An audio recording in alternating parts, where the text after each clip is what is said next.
Assalamualaikum dan selamat sejahtera. Nama diberi Nuril Arisha binti Muhammad Firdaus. Saya adalah anak didik dari SMK Taman Widuri.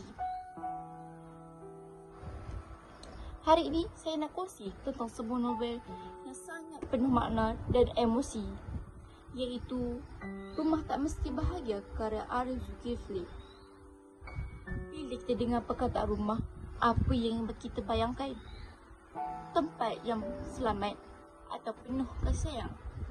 Tapi novel ini membawa persoalan, bagaimana kalau rumah bukan tempat yang ingin kita pulang?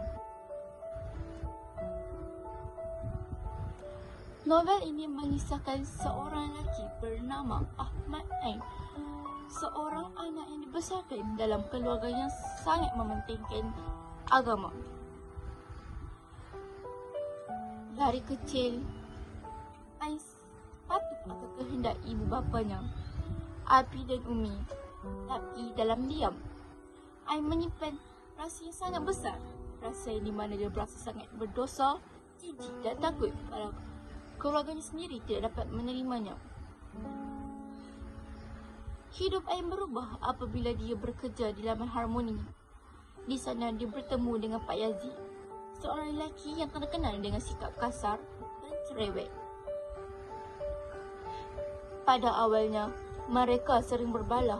Lama-kelamaan, Ain mula memahami sesuatu, bahawa mereka mempunyai ketakutan yang sama.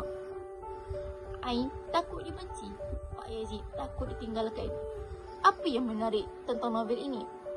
Ini ialah cara penyampaian kisah yang sangat dekat dengan realiti kita.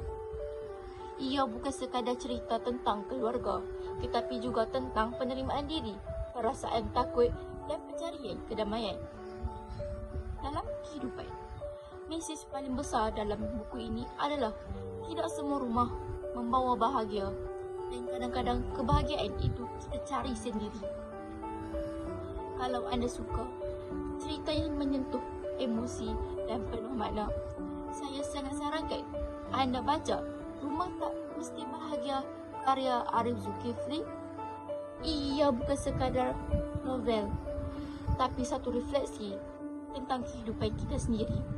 Terima kasih kerana mendengar. Jangan lupa untuk baca dan hayati kisah ini.